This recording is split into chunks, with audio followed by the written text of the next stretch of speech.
Shalom Bapak Ibu yang dikasihi Tuhan, selamat bertemu kembali dalam ibadah persekutuan pencurahan Roh Kudus atau ibadah 10 hari di hari yang ke-9 ini. Baik, sebelum kita akan masuk dalam persekutuan kita atau ibadah kita sore hari ini, mari kita akan bersama-sama mengangkat sebuah pujian. Kita masuk dalam hadirat Tuhan, dalam pujian dan penyembahan kita. Mari kita angkat nyanyian kita atau pujian kita dengan Roh Kudus hadir di sini.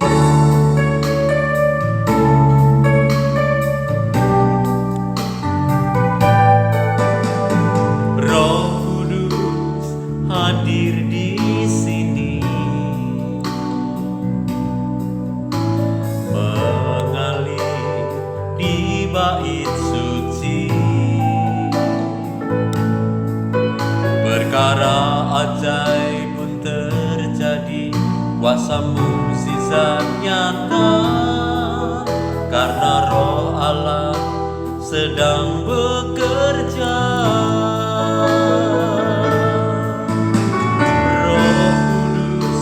Hadir di sini, mengalir di bait suci, perkara ajaib pun terjadi, kuasa mukjizat nyata, karena Roh Allah sedang bekerja.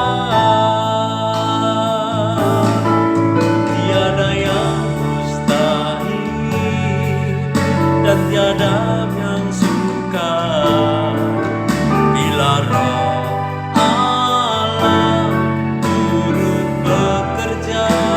Oh, tiada yang mustahil bagi orang percaya bila Roh Allah turut bekerja di antara kita.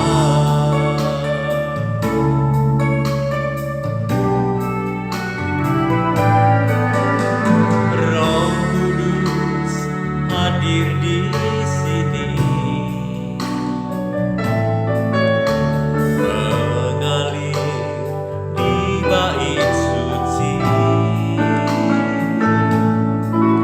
perkara ajaib pun terjadi, kuasa mukjizat nyata, karena Roh Allah sedang bekerja.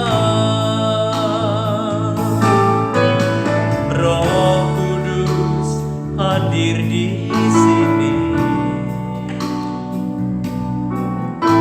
mengalir di bait suci,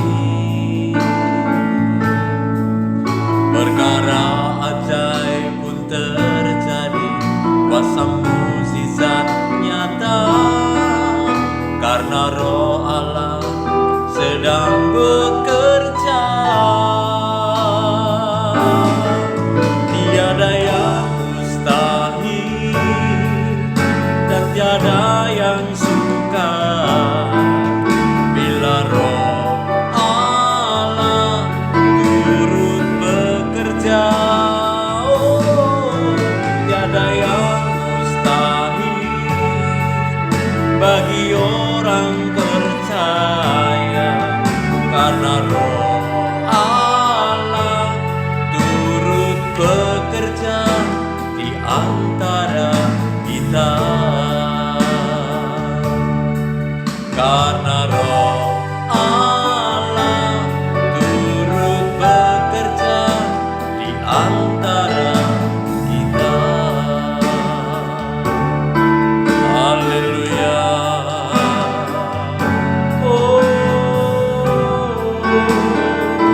Kami bersyukur Tuhan. Haleluya. Terima kasih Tuhan. Yesus. Lama-lama sini, lama-lama sini, Haleluya. Lawatlah kami Bapa.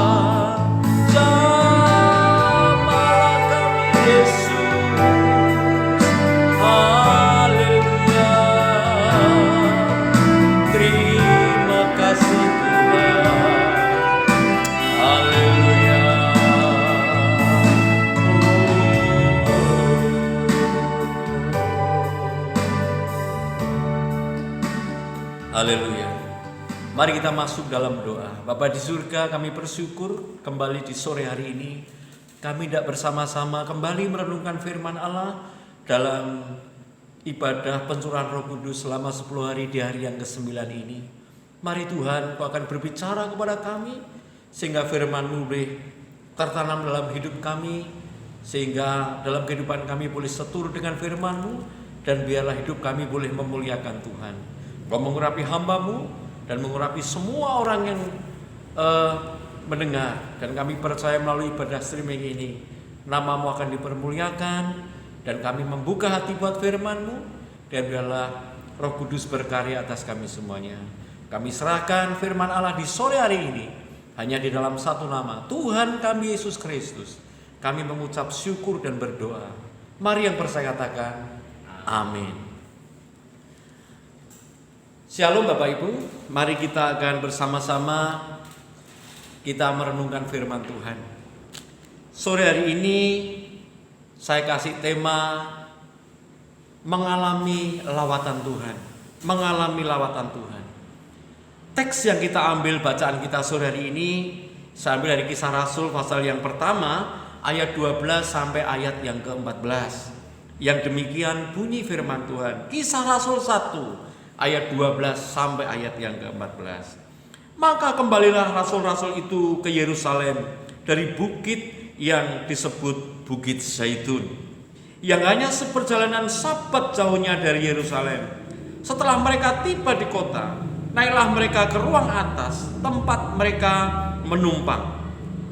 Mereka itu ialah Petrus dan Yohanes, Yakobus dan Andreas, Filipus dan Thomas, Bartolomeus dan Matius, Yakobus bin Alfius, dan Simon orang Selot, dan Yudas bin Yakobus.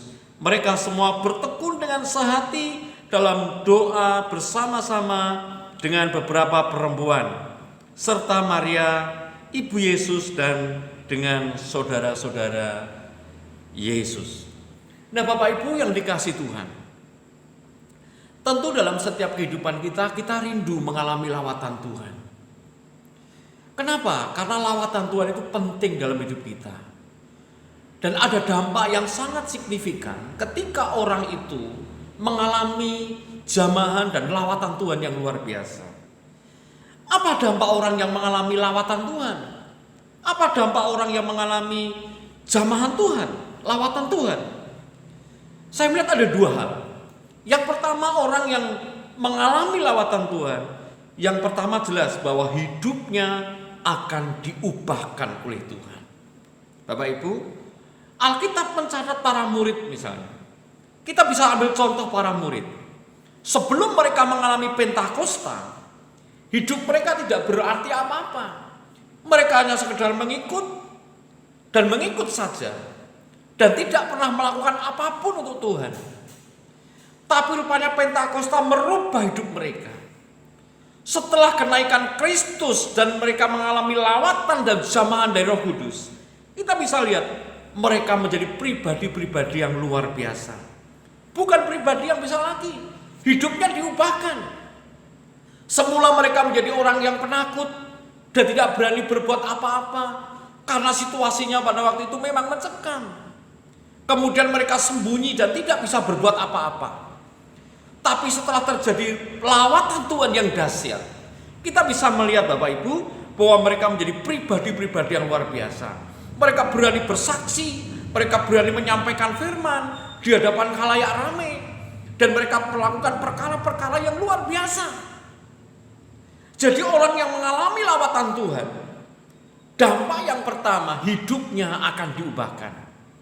Hari ini hidup Bapak Ibu akan diubahkan kalau Bapak Ibu betul-betul mengalami lawatan Tuhan yang luar biasa. Saya yakin dan percaya Bapak Ibu, ketika lawatan Tuhan terjadi pada diri Bapak Ibu tidak akan pernah menjadi orang yang biasa lagi, tapi akan melakukan perkara-perkara yang luar biasa, dan Bapak Ibu akan menjadi pribadi-pribadi yang sungguh berubah. Seperti halnya para murid.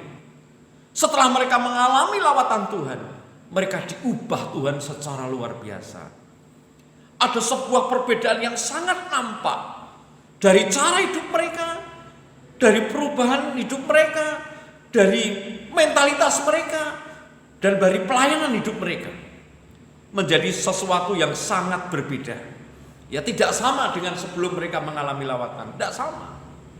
Artinya bisa kita simpulkan bahwa orang yang mengalami lawatan Tuhan, hidupnya akan diubahkan. Bapak Ibu mau dan mau diubahkan oleh Tuhan? Kuncinya yang pertama, Bapak Ibu harus mengalami betul-betul lawatan dan jamahan Roh Kudus dalam diri Bapak Ibu. Itu yang pertama. Lalu yang kedua, apa dampak orang yang dilawat oleh Tuhan, mengalami lawatan dan jamahan Tuhan, Roh Kudus? Hidupnya semakin terarah. Kita lihat para murid Bapak Ibu. Sebelum mereka mengalami lawatan Tuhan, mereka hopeless, kehilangan pengharapan. 2 orang murid kembali ke kampung halamannya. Para murid-murid yang lain pergi ke kampung halamannya. Mereka kembali menjadi nelayan. Tapi peristiwa Pentakosta merubah hidup mereka.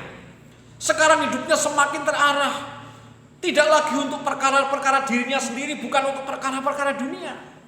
Tapi sekarang hidupnya diabdikan, diserahkan hanya kepada Tuhan. Hidupnya dipakai untuk melayani Tuhan. Semakin terarah. Bapak Ibu, ini dampak yang kedua. Kalau orang Kristen mengalami lawatan dan jamahan Tuhan, dampak yang kedua, hidupnya akan terarah, semakin terarah. Kita ambil contoh saja Rasul Paulus. Setelah dia dijamah oleh Tuhan, mengalami lawatan Tuhan, dijamah oleh Tuhan, setelah dia bertobat, hidupnya sungguh berbeda. Tidak sama dengan yang lalu. Dan bahkan ada komitmen atau statement yang sangat menarik yang mesti kita pahami. Di dalam Filipi pasal yang pertama, ayat yang ke-21. Bagiku hidup adalah Kristus, mati adalah keuntungan. Camkan kata yang pertama, bagiku hidup adalah Kristus. Paulus ingin mengatakan bahwa sekarang terarahnya tidak lagi kepada kepentingan-kepentingan diri sendiri. Tapi Paulus ingin mengarahkan hidupnya kepada Tuhan. Bagiku hidup adalah Kristus. Kalau aku hidup, aku harus memberi buah.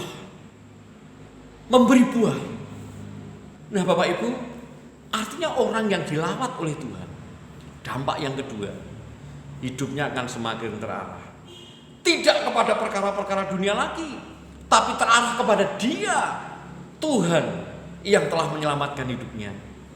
Akan menjadi sangat nampak dalam proses, dalam sikap hidupnya yang sungguh-sungguh nyata dalam kehidupan sehari-hari. Kalau Bapak Ibu dilawat oleh Tuhan, saya percaya destinasi tujuan hidup Bapak Ibu akan berubah.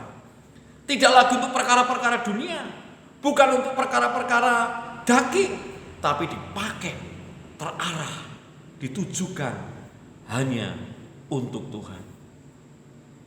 Lalu timbul pertanyaan Bapak Ibu, bagaimana kita bisa mengalami lawatan Roh Kudus dalam hidup kita? Bagaimana kita bisa menerima lawatan Roh Kudus dan bagaimana Roh Kudus itu melawat hidup kita? Bagaimana caranya persiapan hati kita? Apa yang mesti kita lakukan? Kesiapan apa yang mesti saya bangun? Melihat kitab Kisah Rasul tadi, dari pasal yang pertama, ayat yang ke-12 sampai 14, ada 3 hal bagaimana mereka dilawat oleh Tuhan. Bagaimana mereka mengalami lawatan Tuhan? Yang pertama Bapak Ibu, ketaatanlah kunci bagaimana dia dilawat oleh Tuhan. Ketaatan akan perintah Tuhan. Apa perintah Tuhan? Dalam kitab Lukas pasal 24 ayat 49, Lukas 24 ayat 49 berkata demikian. Dan aku akan mengirim kepadamu apa yang dijanjikan Bapakku. Tetapi kamu harus tinggal di kota ini sampai kamu diperlengkapi dengan kekuasaan dari tempat tinggi. Perhatikan ya. Tetapi kamu harus tinggal di kota ini. Di mana? Di Yerusalem. Lalu Kisah Rasul pasal yang pertama ayat 4 yang kelima berkata demikian. Pada suatu hari ketika ia makan bersama-sama dengan mereka, ia melarang mereka meninggalkan Yerusalem. Ya.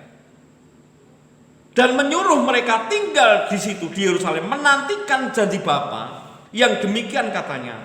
Telah kamu dengar daripadaku sebab Yohanes membaptis dengan air, tetapi tidak lama lagi kamu akan dibaptis dengan Roh Kudus. Bapak Ibu, perintahnya, ketaatannya adalah mereka tinggal di Yerusalem. Mereka tidak pulang lagi ke Galilea, mereka tidak pulang lagi ke kampung halaman mereka masing-masing para murid. Tapi mereka tinggal di Yerusalem. Dan mereka taat untuk melakukan perintah itu. Dan ternyata apa? Ketika dalam ketaatan itu Bapak Ibu, ternyata apa yang dijanjikan Tuhan itu terjadi. Itu sebabnya mereka mengalami lawatan Tuhan ketika mereka bersekutu dan tinggal di Yerusalem. Kuncinya adalah ketaatan pada firman Tuhan. Nah Bapak Ibu yang dikasih Tuhan, ketaatan itu penting. Bisa bayangkan tidak Bapak Ibu, seandainya para murid tidak tinggal di Yerusalem, para murid kembali ke kampung halamannya, mereka berpencar satu dengan yang lain. Kira-kira ada lawatan enggak? Ini pertanyaan.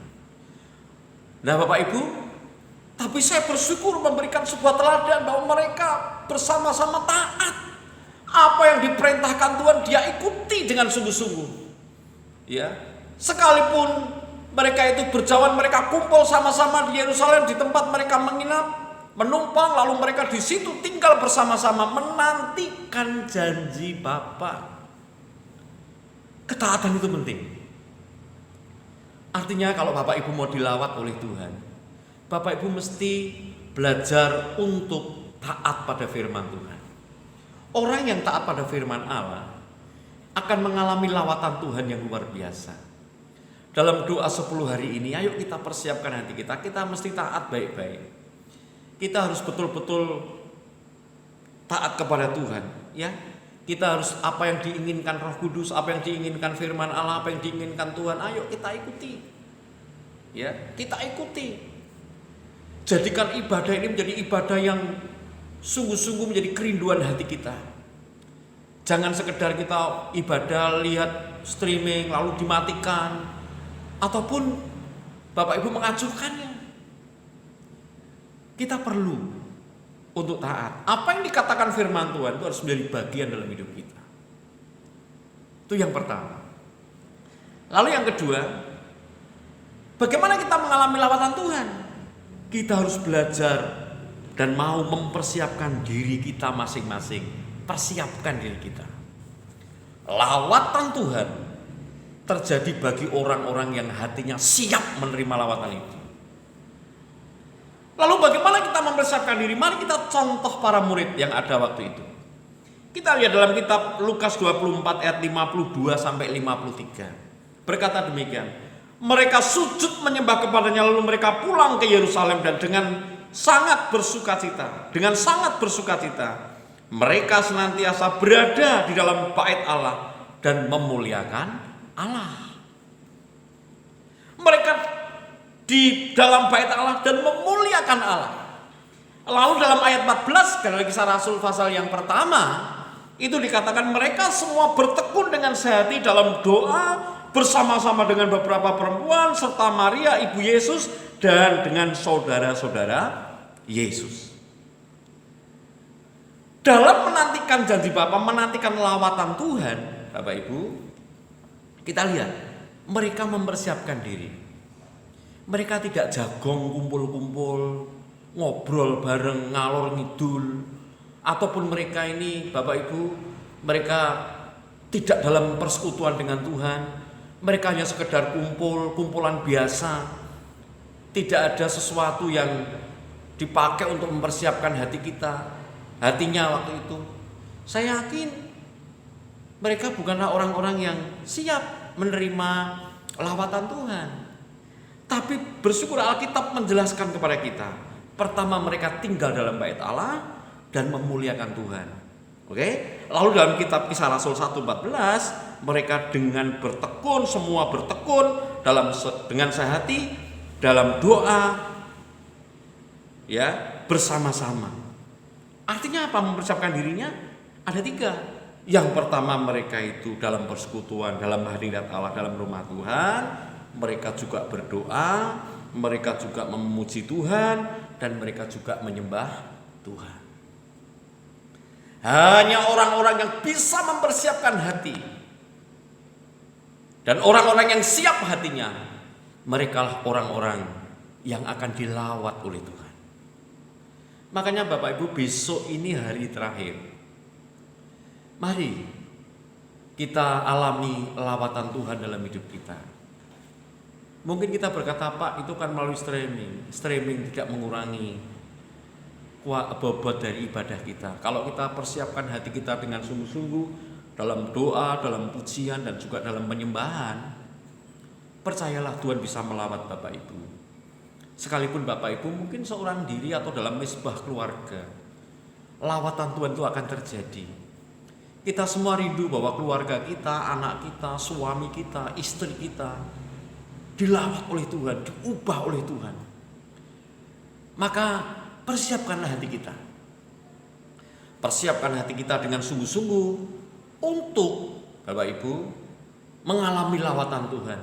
Dengan apa? Dengan doa, dengan pujian, dan juga dengan penyembahan.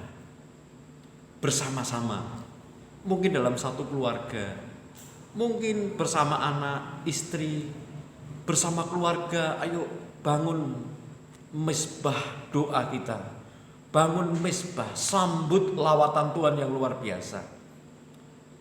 Itu sebabnya saya menghimbau kepada Bapak Ibu, ayo bangun persekutuan kita dengan Tuhan dalam doa, dalam pujian, dan dalam penyembahan, juga dalam merenungkan firman Tuhan. Saya yakin ketika kita belajar untuk itu dan mau dengan sungguh-sungguh lahir dari hati yang terdalam dengan sebuah kerinduan yang dalam, kita memuji, menyembah Tuhan tidak sekedar dengan mulut, tapi dengan hati yang betul-betul menyembah Tuhan. Saya yakin Bapak Ibu, lawatan Tuhan pasti terjadi dalam hidup kita. Lalu yang ketiga, apa dan bagaimana kita bisa mengalami lawatan Tuhan? Yang ketiga, kita harus yakin dan percaya, beriman akan janji Tuhan. Beriman. Dalam ayat 14, mereka semua bertekun dengan sehati dalam doa bersama-sama, beriman. Saya yakin para murid waktu itu yakin betul dengan apa yang dikatakan Tuhan. Dari pengajaran Tuhan, sebelum Yesus naik ke surga, bahkan ketika mereka berdialog singkat sebelum Yesus naik ke surga, ya, janji itu diberikan dalam ayat 45 tadi dari Kisah Rasul pasal yang pertama. Kita bisa melihat dikatakan bahwa jangan tinggalkan Yerusalem di situ untuk menantikan janji Bapa. Yang demikian telah kamu dengar daripadaku, sebab Yohanes baptis dengan air, tetapi tidak lama lagi kamu akan dibaptis dengan Roh Kudus. Artinya apa Bapak Ibu? Jelas ini adalah janji Tuhan. Itu sebabnya mereka yakini dengan sungguh-sungguh. Yakini dengan sungguh-sungguh. Dan itu sebabnya mereka mengambil sikap untuk bertekun dalam doa bersama-sama, menantikan lawatan dan menantikan janji yang dijanjikan oleh Tuhan. Bapak Ibu, ini penting. Kita mesti percaya Roh Kudus masih bekerja sampai hari ini. Kalau engkau membuka hati, persiapkan hati sungguh-sungguh, Roh Kudus akan melawat Bapak Ibu. Ketika Roh Kudus melawat Bapak Ibu akan menjadi pribadi-pribadi yang luar biasa. Kuncinya adalah Bapak Ibu harus yakin pada janji Tuhan. Kenapa banyak orang Kristen tidak mengalami lawatan Tuhan? Bisa jadi mereka tidak percaya pada janji Tuhan. Wah, Roh Kudus itu kan 2000 tahun yang lalu. Itu untuk jemaat mula-mula. Itu bekerjanya 2000 tahun yang lalu. Seolah-olah hari ini nggak ada lagi lawatan Tuhan. Salah. Lawatan Tuhan itu bisa sepanjang waktu sampai zaman akhir. Ketika ada orang-orang yang merendahkan diri, ketika ada orang-orang yang betul-betul mempercayai akan lawatan Tuhan, membuka hati untuk Tuhan dengan kerinduan yang penuh, lawatan itu pasti terjadi dalam kehidupannya. Imani Bapak Ibu. Kalau hidupmu hari ini mau diubahkan oleh Tuhan menjadi pribadi-pribadi yang luar biasa, enggak jadi Kristen sekedar jadi Kristen, tapi Kristen yang berbuah, Bapak Ibu harus yakin pada janji Tuhan. Ya, yakin pada janji Tuhan. Jadi kita mesti pahami, yang pertama taat dulu pada perintah Tuhan, yang kedua persiapkan diri Bapak Ibu baik-baik, dan yang ketiga yakin pada janji Tuhan. Besok hari Pentakosta, Bapak Ibu harus betul-betul mempersiapkan diri, jadi pribadi-pribadi yang dilawat, dijamah oleh Tuhan, agar hidupmu menjadi pribadi-pribadi yang memperkenan hati Allah, pribadi-pribadi yang berbuah bagi Tuhan, menjadi pribadi-pribadi yang luar biasa. Tuhan Yesus memberkati Bapak Ibu. Haleluya. Mari kita akan berdoa bersama-sama. Sebelum kita berdoa, mari kita akan bersama-sama mengangkat sebuah pujian Roh Allah yang hidup penuhiku.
Mari kita berdoa. Mari kita akan berdoa. Bapak di surga, terima kasih buat lawatanmu di sore hari ini. Kami rindu Tuhan jamahan-Mu atas setiap kami, lawatan Roh Kudus atas setiap kami, sehingga kami boleh menjadi pribadi-pribadi yang diubahkan oleh Tuhan, menjadi pribadi-pribadi yang betul-betul hidup bagi Tuhan, menjadi pribadi-pribadi yang menyukakan hati-Mu.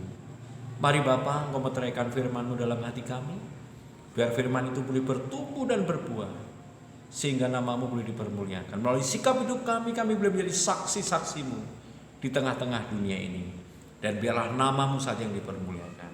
Kami berdoa buat sidang jemaat-Mu, Tuhan berkati mereka dan jamalah hidup mereka, sehingga pun mereka boleh menjadi pribadi-pribadi yang menyenangkan hati-Mu dan memuliakan Engkau dalam setiap langkah hidup seluruh umat-Mu. Kami serahkan nama-Mu dan semua sidang jemaat-Mu ke dalam tangan kuasa-Mu. Di dalam nama Yesus Kristus kami mengucap syukur dan berdoa. Haleluya. Amin. Shalom Bapak Ibu, sampai bertemu lagi. Tuhan Yesus memberkati.